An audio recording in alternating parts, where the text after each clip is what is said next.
ఇద్దరు రాజధాని విషయంలో ఇద్దరు ముఖ్యమంత్రులది తప్పే. జగన్మోహన్ రెడ్డి, చంద్రబాబు ఇద్దరిది తప్పేనండి. ఆ రోజున మనం ఎలా తప్పంటారు? నాగార్జున యూనివర్సిటీ హ్యాండ్ ఓవర్ చేసుకొని నాగార్జున యూనివర్సిటీ తీసుకెళ్ళి అమరావతి అవతల భూములు ఉన్నాయి, తొళ్ళూరు ప్రాంతంగా పైన అమరావతి దగ్గర ఉన్నాయి సార్, నేలపాడు అమరావతి దగ్గర ఉన్నాయి. అక్కడ ఈ కాలేజీ అక్కడ పెట్టేసి ఇక్కడ మెయిన్ రోడ్డు మీద కనుక కడితే డెవలపింగ్ రోడ్డు హైవే సరిపోయేది, బిల్డింగ్లు అయిపోయాయి. తీసుకొచ్చి హైకోర్టు ఎయిర్పోర్ట్ ఎదురుగా హైకోర్టు కట్టి, అంటే నేను మేధావిగా చెప్పట్లేదు, మీ అభిప్రాయం, నా అభిప్రాయం అండి. హైకోర్టు కడితే గుంటూరు నుంచి ఏలూరు వరకు ఒకటే సిటీ అయ్యేది సార్, ఒకే సిటీ అయ్యేది. ఎవడు దోసినట్టు వాళ్ళు చేస్తున్నారు. ఈయన ఇప్పుడు మళ్ళీ అమరావతి భ్రమరావతి అంటారు. ఇది మళ్ళీ భ్రమరావతి, అమరావతి లేదు, భ్రమరావతి లేదు సార్. అంటే సూపర్ 6 ఇప్పటికే దాదాపు 80% అమలు చేస్తామని చెప్తున్నారు. అసలు ఎక్కడైంది సార్? దీపం పథకం అమలు చేసాము, పెన్షన్ ఇస్తున్నాం, పెన్షన్ పంపిణీ జరుగుతుంది.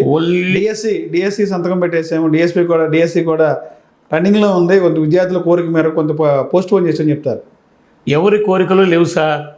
ఆ డిఎస్సి ఏం చేస్తారంటే 1 సంవత్సరం ముందు ఎలక్షన్ వచ్చే ముందు పెడతారు, ఇప్పుడు బెటరు.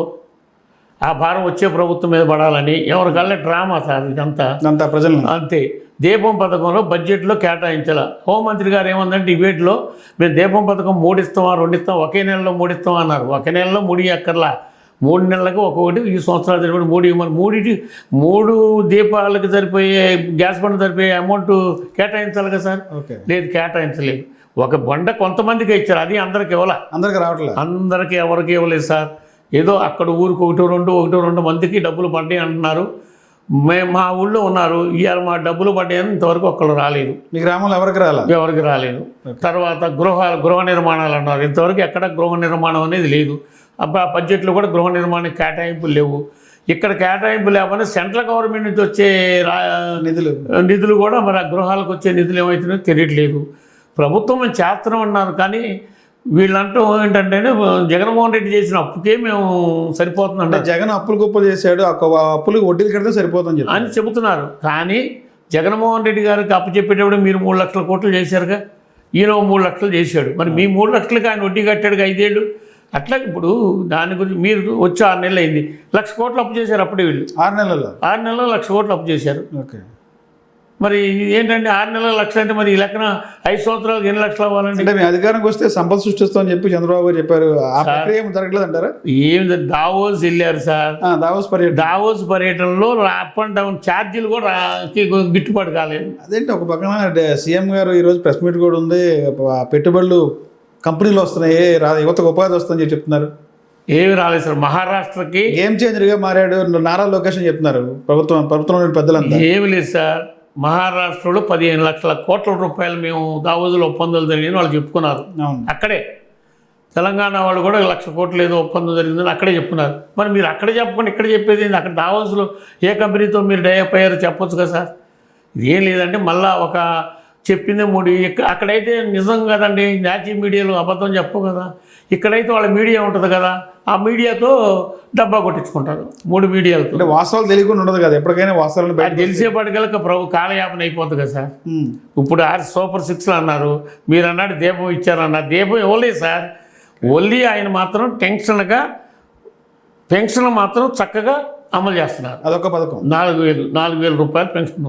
4,000 రూపాయలు 1,000 రూపాయలు పెంచిన నేరానికి ఆయన అంతకుముందు ఎన్ని లక్షల కోట్లు మనం ఇస్తున్నారో ఆ అమౌంట్ సరిపోయేటట్టు ఆ 3,000 లెక్క ఎంతమందికి ఇచ్చారో అదే ఆ డబ్బుల్నే 4,000తో కుదిచ్చి ఇస్తున్నారు. అంతేగాని ఎక్స్ట్రా బడ్జెట్లో ఎక్స్ట్రా 4,000 పెంచిన దానికి బడ్జెట్ ఏమి లేదు, అక్కడ ఏం లేదు.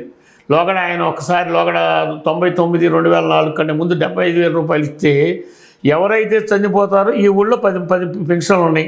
2 చనిపోతే ఆ చనిపోయిన 2 పెన్షన్లు ఇచ్చేవాడు. ఇప్పుడు కూడా అదే ఆచరణలోకి వచ్చింది. అంటే అర్హత ఉన్న వాళ్ళకి మళ్ళీ ఇప్పుడు జనవరిలోనే స్టార్ట్ చేస్తామని చెప్తున్నారు, కొత్త పెన్షన్ ఇస్తామని చెప్తున్నారు. జగన్మోహన్ రెడ్డి గారు ఉండగా గవర్నమెంట్లో రాంగ్లోనే 3 నెలలు అన్నీ అమలు చేశాడు సార్. 3 నెలలకు ఒకసారి పెన్షన్లు కావాల్సిన వాళ్ళందరికీ ఇచ్చారు. మరి ఈయన అట్లా చేయముడు 7 నెలలైనా కొత్త పెన్షన్ లేవుగా. నేను ఇస్తాను 7 నెలలకి ఇస్తాడో మళ్ళీ మార్చి బడ్జెట్ తర్వాత ఇస్తాడు. ఈ లోపల ఒకవేళ ఆయన శాంక్షన్ చేసిన మార్చి బడ్జెట్కి ఇంకా కొంతమంది ముసలోళ్ళు చనిపోయాక ఆ డబ్బులు ఇటు డైవర్ట్ చేస్తారు. సార్ ప్రస్తుత పరిస్థితుల్లో కేసులకు భయపడి విజయసాయి రెడ్డి ఈ రోజున పార్టీకి రాజీనామా చేశారు, అప్రూవల్గా మారుతున్నారని చెప్పి టీడీపీ ఎమ్మెల్సీ టీడీపీ పార్టీ నాయకులు బీటెక్ రావు చెప్తారు. నిజంగా సాయిరెడ్డి గారు అప్రూవల్గా మారుతారు? నాకు తెలిసి సాయిరెడ్డి గారు అప్రూవల్గా మారేంత వీక్నెస్ మనిషి అయితే కాదు సార్. తప్పులు అనేది మానవ సహజం, ఏదైనా 1-2 చేసి ఇప్పుడు మొన్న కూడా ఆ అమ్మాయి ఎవరు గిరిజన ఎస్టీ ఎరుకల అమ్మాయి ఏదో కూడా వచ్చింది. ఈ మరి ఎలాంటి పేపర్ అంటే మనం మీడియా వాళ్ళకైతే చిన్న కొద్ది దొరికింది అనుకో దాన్ని డొంకపట్లు ఆగుతారు, దాని మీద ఏ చిలవలు పొలవలు వస్తాయి, రావాలని అంటానికి లేదు. నిజమా లేదా అనేది తర్వాత తెలిసింది, మనం ఏం కాదలేము. అట్లా విజయసాయిరెడ్డి గారి మీద అభియోగాలు 1-2 ఉండొచ్చు.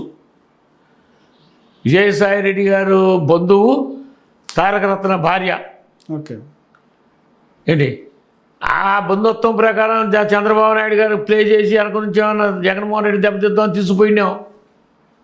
ఇట్టనే ఎందుకు అనుకోకూడదు అంటే చంద్రబాబు తీసుకెళ్ళారంటారా? అనుకోకూడదని ఏమంటారు, ఇదే ఎందుకు అనుకోవాలి?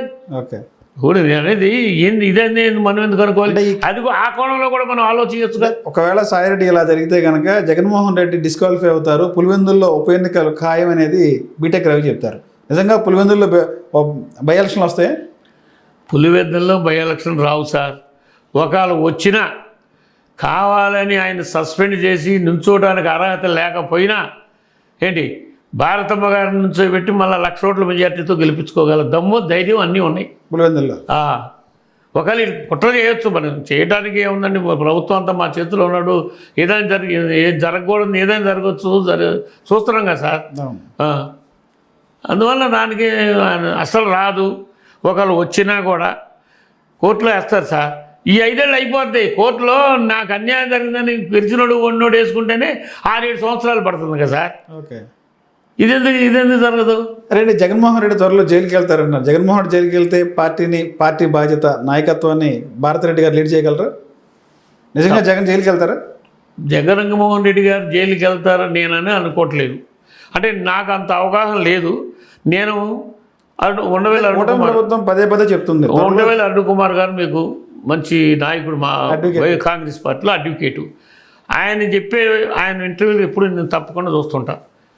ఆయన ఇంటర్వ్యూలో ఆయన చెప్పింది ఏంటంటే జగన్మోహన్ రెడ్డి గారి మీద ఉన్న కేసులు ఏది నిలబడవు, ఇప్పుడున్నవన్నీ కొట్టేశారు, ఇంకో 4-5 కేసులు ఉన్నాయి, అవి కూడా శిక్ష పడే కేసులు అయితే కావాయి. ఇప్పుడు కిట్పోకో కదా సార్, గిట్పోకోలో గిబ్బులు అని ఉంటే అట్లా డబ్బులు కడితే దాని పని అయిపోతుంది కదా. కిట్పోకో డబ్బులు ఇచ్చేస్తే అయిపోతుంది కదా, దానికి శిక్ష పడాల్సిన అవసరం లేదు. అవి కాకుండా కొత్తగా ఏదన్నా లడ్డను బొడ్డను ఇవన్నీ ఉంటాయి కదా. ఇటు మరి ఈ లడ్డు మీద జగన్మోహన్ రెడ్డి గారిని సస్పెండ్ చేయాలి, మన సత్యనారాయణ మీద ఎవరిని సస్పెండ్ చేయాలి, ఎవరిని అరెస్ట్ చేయాలి, తిరుపతి దాంట్లో ఎవరు తొక్కిసలాంటి ఎవరిని అరెస్ట్ చేయాలి? ఇవన్నీ ఇంకొక మాట కూడా సార్, నేను వైసీపీ నాయకుడిగా కాకుండా ఒక్క నిమిషం పక్కన పెట్టి ఒక మాట చూస్తున్నాను మీకు వ్యక్తిగతంగా. జగన్మోహన్ రెడ్డి గారు 3 రాజధానులు అని చెప్పి కొన్ని లోటుపాట్లు చేసింది కరెక్టు. 3 రాజధానులు కరెక్ట్ కాదు. 3 రాజధానులు కరెక్ట్ కాదు.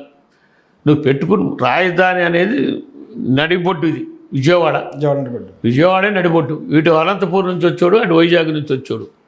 లేదు మీరు కావాలనుకుంటే ఫస్ట్లో ఒక వైజాగ్, 3 రాజధానులు ఎందుకు, వైజాగే రాజధాని, హైకోర్టు ఇక్కడ విజయవాడలో ఉంటుంది అని చెప్పు. 3 రాజధాని 3 రాజధానులకు నువ్వేం చేసేవాడిని? ఆయన 5 ఏళ్ళు మరి రాజధాని లేకుండా చేసిండు. ఆయన 5 ఏళ్ళు ఆయన ఏం చేసిండు? తాత్కాలిక రాజధానులు కట్టిండు. మరి ఎల్ఎన్టీ వాడికి ఎంతకి ఇచ్చిండో తెలుసు కదా, స్క్వేర్ ఫీట్ 12,000 13,000కి ఇచ్చాడు సార్. ఏంటి ఆయన మహామేధావులు వీళ్ళందరూ కూడా అమరావతి ప్లేస్ అనేది కరెక్ట్ కాదు.